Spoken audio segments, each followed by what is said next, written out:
আমার মুরিদ মুতাকিদ, আমি পায়ে হাত দিয়ে বারবার বলছি, নবীজি পাক সাল্লাল্লাহু আলাইহি ওয়াসাল্লাম একটি কথাও কখনো বানিয়ে বলেননি। হুজুর যা বলেছেন তা কার ওহী? আল্লাহর দেওয়া ওহী। আল্লাহর হাবিব বলেছেন এক কথায়, পৃথিবীর কোনো মুমিন কখনো কোনো ফকির কবরাজকে বিশ্বাস করবে না। এটা যেন মনে থাকে। আমার মুরিদেরা কিন্তু অনেকে আছে এরকম, আমার সাথে ঠিকই সম্পর্ক রাখে, আরেক জায়গায় যায় কুফরি কালাম নিয়ে ব্যস্ত থাকে, না জানি হুজুরের দ্বারা হবে না। তার মানে আপনি ওই যে একটা দৃষ্টান্ত হচ্ছে, এক রাখাল মরুভূমিতে বকরি চড়ায়। কষ্ট হচ্ছে আপনাদের? তো মরুভূমিতে রাখাল বকরি চড়ায়, ছাগল চড়ায়।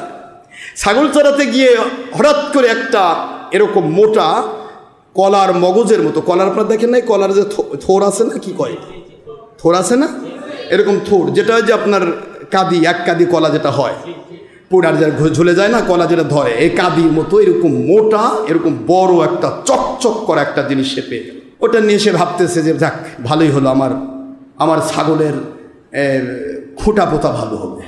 এখন সে ছাগলের খুঁটা পোততেছে, প্রতিদিন খালি বাড়ি দিয়ে দেখে ছাগলের খুঁটা পোতে।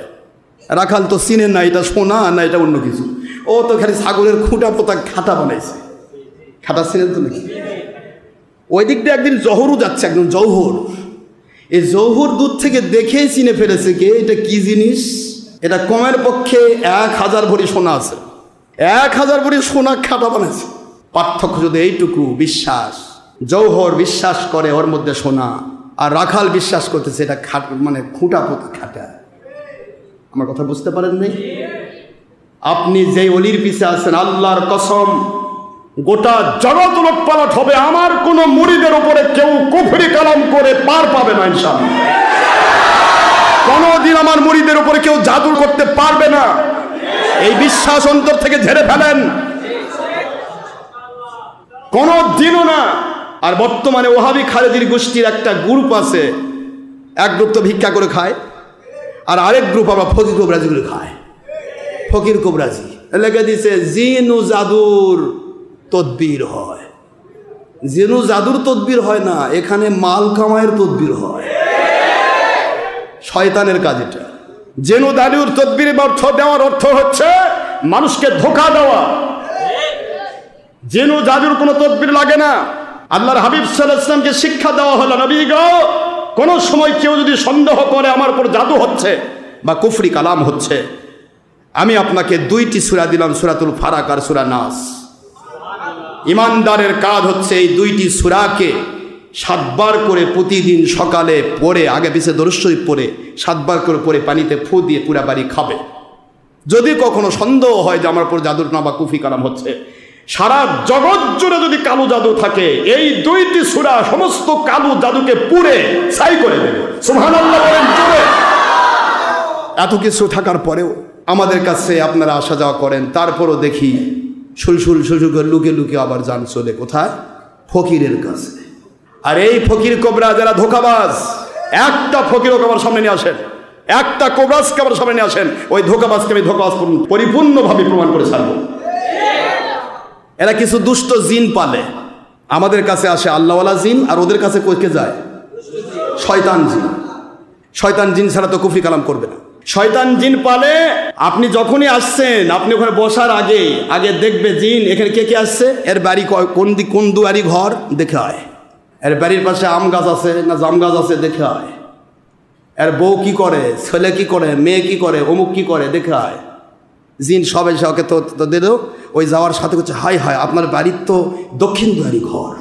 আজকে মানে জিন দেখে আসছে, ওর পাতিলের মধ্যে কি রান্না করছে, আজকে রান্না করছে কচুঘাটি ভাত। আজকে তো আপনি কচুঘাটিতে ভাত খেয়ে আসছেন, মানে আপনার পাগল বানাতে যা করা লাগবে এই চোর তাই করবে, আপনার পাগল বানাবে। আপনাকে স্বাভাবিকভাবে কিছু তথ্য দিবে যেটা আপনি বুঝতে পারতেছেন, কিন্তু কেমনে জানলো? তাহলে ও বোধহয় গায়েব জানে, এটা বিশ্বাস করে সে কাফের হবে। আপনি দক্ষিণ দুয়ারি ঘরও জানলো কি দিয়ে? আর প্রথমে আপনাকে বলবে এখানে আসলে বুঝ ফ্রি, বুঝের কোনো টাকা দেওয়া লাগবে না। কি করা লাগবে? বুঝের টাকা দেওয়া। ও জানে তো বুঝ করবে, আসলেই তো খবর হবে। আসার সাথে সাথে বলবো হাই হাই আপনি বেঁচে আছেন কেমনে? আপনার অর্ধেক মেরে ফেল দিছে, আর বাকি অর্ধেকটা আছে, ওটা এখন আমি যদি তদবির করি তাহলে ভালো হবে। এখন কুকুরের লেজ, ডিমের খোসা, ইন্দুরের আঁটি, কথা কন না, বিভিন্ন কিছু নিয়ে আসে জোড়াতালি দিয়ে, আপনার অমুক গাছের টাঙ্গেন, অমুক গাছের টাঙ্গেন, এই করেন, এই তাবিজের দাম 55 টাকা 50 পয়সা, এই তাবিজের দাম 150 টাকা 82 পয়সা, মানে বিভিন্ন কিছু করে দেখেন আপনার বিল বানায় ফেলছে 2000 টাকা। বুঝ ফ্রি, কথা বল কি ফ্রি? এখন বুঝ তো ফ্রি দিয়ে দিলে, এখন আপনার ভিতরে তো সন্দেহ ঢুকেই দিছে, আপনি অর্ধেক মরে গেছেন, আপনি বেঁচে আছেন কেমনে? আপনাকে তো শ্বাস করে দিছে। এই জালেমের জাতেরা এই কাজগুলি করে। আমার কথা বোঝেন নাই? আপনাকে হতাশায় ফেলবে। আপনি একটা রোগী, আপনাকে যদি বুঝ দেওয়া হয়, আমাদের মতো মানুষের কাছে আসলে, আপনি যদি আল্লাহর প্রতি বিশ্বাসী হন 100% আপনি সুস্থ হয়ে যাবেন। আর এই বেঈমানের কাছে গেলে বেঈমান অর্ধেকটা আপনাকে হতাশা ঢুকাই দিয়ে মেরে ফেলবে। অর্ধেক আপনি নাই, বাকি অর্ধেক এখন বাঁচতে চান কিনা, আপনি চিকিৎসা করবেন না, আপনার ব্যাপারে বুঝ দিয়ে দিয়েছে, বাড়ির যান। এখন বাড়িতে গিয়ে ওই সারাদিন ওটাই তপস্যা করতেছি, মরে গেছি অর্ধেক। কোথায় বোধহয় কী পুঁতে রাখছে, কোথায় বোধহয় কী করলো, এ পাগল। এখন আপনাকে পাগল বানাইল। এখন আপনি অবশ্যই পাগলের মতো দৌড়াবেন, আবার হুজুর আমাকে একটু চিকিৎসা দেন। এই চিকিৎসা দিল 21 দিন বা 45 দিন বা 41 দিন দিয়ে দিল, 41 দিনের ডোজ দিয়ে দিল, 2000 টাকা নিল। 100 দিনের মধ্যে 100 দিন পর ভালো হলো না, তখন কয় যে আপনার তাবিজ মানে গরুর গোস্ত টোস্ত খাসলেন বোধ হয়, কথা মনে হয় আফসুদ্দের বাড়িতে গেছিলেন, আপনার তাবিজ তো নষ্ট হয়ে গেছে, আবার তাবিজ দেওয়া লাগবে, পরে আবার 5000। এখন আপনি তো তার কাছে ইনভলভ হয়ে গিয়েছেন, আপনার বিশ্বাসী ওই দিকে ঘুরে গেল। আল্লাহর বন্ধু বলেন সই হাদিস, কোন বুঝ পড়া গণক ঠাকুর, কোন ফকির কবরাজকে যদি কেউ বিশ্বাস করে তার কাছে যায়, তার সঙ্গে সঙ্গে ঈমান বের হয়ে যাবে। যদি 82 বছর বয়স সেই ইবাদত করে, পুরা ইবাদত বাতিল হয়ে যাবে। আর যদি বিশ্বাস না করেও যায়, 40 দিনের ইবাদত সাথে সাথে বাতিল হয়ে যাবে। নাউজুবিল্লাহ বলবেন না? আমাদের ভিতরে এই কাজগুলি আমরা অনেকেই করছি। কে কে করছেন নিজেকে জিজ্ঞাসা করেন। আপনার মুর্শিদ কিবলার কাছে আছে আল্লাহ আল্লাহ রসুলের সন্তুষ্টি, এটা হলো 1000 ভরি সোনার জিনিস হোক, আপনি খাটা বানাইছেন, বকরি খুঁটা পোতা খাটা, ঠিক আপনার বিশ্বাসকে আমি ঠিক শতধিক দেই, এমন নরবরে বিশ্বাস নিয়ে কখনো আল্লাহর সন্তুষ্টি পথে টিকে থাকা সম্ভব নয়, অসম্ভব। আপনার মুর্শিদের প্রতি যদি বিশ্বাস না থাকে, আপনি কখনোই সত্যের উপর টিকে মরতে পারবেন না, শেষ। আপনার বিশ্বাস অটুট থাকতে হবে। আনা ইনদা জন্নি আব্দি বি, আমার আল্লাহ পাক হাদিসে কুদসিতে বলেছেন, তুমি যেরকম বিশ্বাস করবে আমি আল্লাহ পাক সেরকমই তোমাকে মর্যাদা দান করব। ওলিদের কাছে যাতায়াত যে করবে সে ব্যক্তি সোনার মোহর পেয়ে গেছে।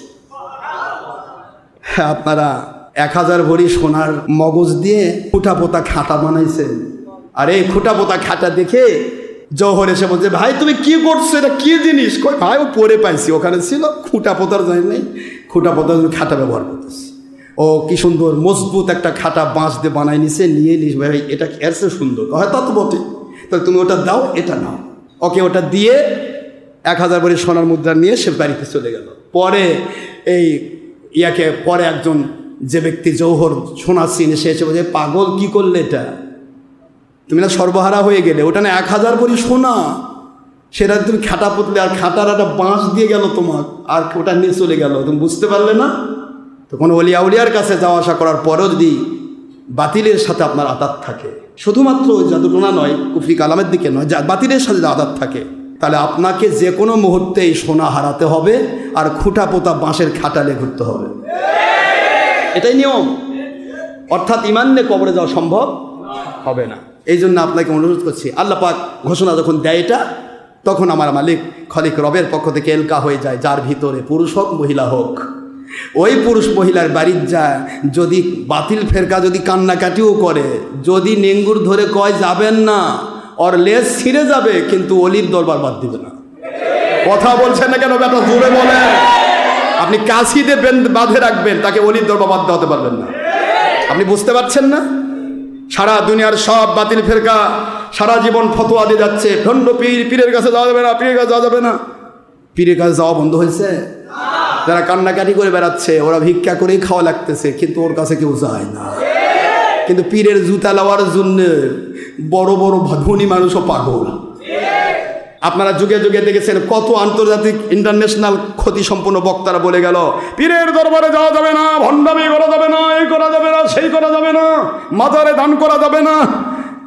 এখন বাংলাদেশে মাজারে আছে দান আরো বেশি করে। ওই যায় দেখেন এক মাজারে 5 মাসে পাইছে বলে কত 27 কোটি না কত কোটি টাকা 5 মাসে পড়ছে। ওই 27 কোটি টাকা যেই হুজুরেরা মাজারে দান করা যাবে না ফতোয়া দেয়, ওই যে মৃত্যু যে কিয়ামত পর্যন্ত হায়াত পায়, ওই 7 মাথার বসে ভিক্ষা করলেও জীবদ্দশা অতগুলো টাকা কামাই করবে না। কথা বলছেন না কেন? জোরে বলতে হবে। ওলি শুয়ে আছে কবরে, ওলির পায়ে টাকা পড়বে, ওই টাকা ওলি খাবে না, ওখানকার খাদেমেরা খেয়ে জীবন অতিবাহিত করবে। সুবহানাল্লাহ বলতে হবে মুসলমান, কারণ তারা বরযাত্রী, ওলি বর, সে ইন্তেকাল করলেও বর, সে খাবে না, তার 10 টাকাও লাগে না, 10 পয়সাও লাগে না। এই যে কয়েকদিন আগে এক মুন্সি, ফেসবুকে তো কত ইয়াতে আসছে, এক মুন্সি কোনো কোথাকার একটু ইমামতি করত, সহজ সরল মনের মানুষ, সেই ব্যক্তির কবর ভেঙে গেছে কয়েকদিন পর। খুলে দেখে ওই স্বপ্ন দেখাচ্ছে আর কি, বাড়িতে স্বপ্ন দেখাচ্ছে, বাবা আমার তো কবর দেখেছো, আমি তো পানির মধ্যে ভাসতেছি। তো আসলে একটা মানুষ দেখে দিয়ে তো পচে যায়, আর গিয়ে দেখে ও মানুষ যেমন তেমনই আছে। এ যুগের ঘটনা, এই গত কয়েকদিনের ঘটনা। ওটা বাতিল 72 নয়, ওটা যে কোনো একজন অলির পক্ষের শক্তি। অলিরা পাকা ইট, আর অলির উপর আঘাত করাগুলা হচ্ছে কেবল বালুদে বানানো খাওয়া দিয়ে রেখে দিয়েছে রোদে শুকানোর জন্য। এই ইট, এই 5 কোটি ইট যদি একটা পাকা ইটে বাড়ি দেয়, 5 কোটি ইটেরই মাজা ভাঙবে, কিন্তু পাকা ইটের কিছুই হবে না। অলি আউলিয়া ঠিক তাই, এদের আপনি কিয়ামত পর্যন্ত গুতাবেন, গুতা খেয়ে আপনি ভাঙবেন, কিন্তু অলি ভাঙবে না। সুবহানাল্লাহ বলেন না জোরে, কারণ অলিদের পাওয়ার দেয় কে? আল্লাহ পাক পাওয়ার দেন। মান আদালি ওলিয়ান ফাকাদ আযানতু বিল হারব, যে ব্যক্তি আমার অলি হবে, অলিদের দুশমনি যারা করবে, আমি তার বিরুদ্ধে যুদ্ধ করব। তুমি গুতাবার যায়, তুমি গুতা খাবা। এই জন্য বাংলাদেশে টুপি আলাদা বলছি, বাবারা সাবধান।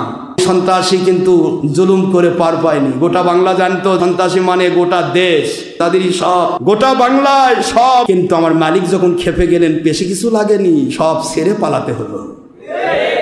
টুপি আলারা সাবধান। অলিয়া উলিয়ারা কোনো কাজ করছে, সেখানে বাধা দিতে যেও না, কপাল পুড়ে যাবে, কপাল পুড়ে যাবে। কেউ অন্যায় করলে অন্যায়ের দুশমনি কর। একটা লোককে মিথ্যা অবাদ দিয়ে মেরে ফেললো, এই মেরে ফেলার বিরুদ্ধে তো সকল মুন্সি টুপি আমায় তো প্রতিবাদ করা দরকার ছিল। এর নামই তো জিহাদ, এটার নামই তো ফরজ জিহাদ। সেখানে এক পক্ষ জিহাদের জন্য তাদের বিপক্ষে, তাদের সেই লোকের অন্যায়ের বিরুদ্ধে রুখে দাঁড়িয়ে প্রশাসনের কাছে দাবি তুলতেছে, আর আপনি টুপি মাথায় দিয়ে গিয়ে সেই অন্যায়, সেটাই অন্যায়ের পক্ষ নিচ্ছেন আর ন্যায়ের বিরুদ্ধে যাচ্ছেন। আপনি কোথায় যাচ্ছেন নিজেকে একটু জিজ্ঞাসা করেন। আলাইসাল্লাহু বিহাকামিল হাকিমিন, মুখস্থ রাখেন আব্বা, সূরা 3-এর লাস্টের আয়াত। তুমি কোথায় অন্যায় করছো, কোথায় জুলুম করছো, তোমার বিচার করার জন্য আমি আল্লাহ রেডি হয়ে আছি। মুখস্থ করে রেখে দিও। আমি বলছি বাংলাদেশের সুন্নতের আলেমরা যে যেখানে থাক না কেন, সুন্নতের আলেমদের ভুল ত্রুটি থাকতে পারে। আমি গুনাহগার, কোনো গুনার পক্ষে নই। গুনাহগার যারা গুনাহ করছে, গুনাহ আলাদা, কিন্তু তাদের আকীদা হলো নবী আমাদের মতো নয়, বড় ভাইয়ের মতো নয়, মাটির মানুষ নয়। মিলাদ আছে, কিয়াম আছে, হাত্তুল বরাত আছে, শবে বরাত আছে, শবে কদর আছে, ঈদে মিলাদুন নবী আছে। নবীজির দুশমনি চলবে না, ওলি আউলিয়ার দুশমনি চলবে না, সাহাবীর দুশমনি চলবে না, এজিদের পক্ষ নেওয়া যাবে না, হুসাইনের বিরুদ্ধে যাওয়া যাবে না। এই আকীদা সম্পন্ন যে কেউ হোক, তার আমল তুলি থাকতে পারে, সে জান্নাতে যাবে। কিন্তু আপনি আমল দিয়ে আসমান জমিন ভরে ফেল দেন, কিন্তু আপনি নবীর দুশমন, আপনার কিছুই নাই আব্বা। ফাঁকা গোলে বলে, ফাঁকা। কবরে গিয়ে দেখবেন কিছুই নাই। কে গেল কই? কত যে তলা নাই। তলা না থাকলে মাছ থাকবে? হ্যাঁ, যেটাই তলা থাকতে হবে। পকেট আছে, পকেটে টাকাও আছে, শুধু তলাটা নেই, টাকা থাকবে? এইটা আমি বারবার বলছি।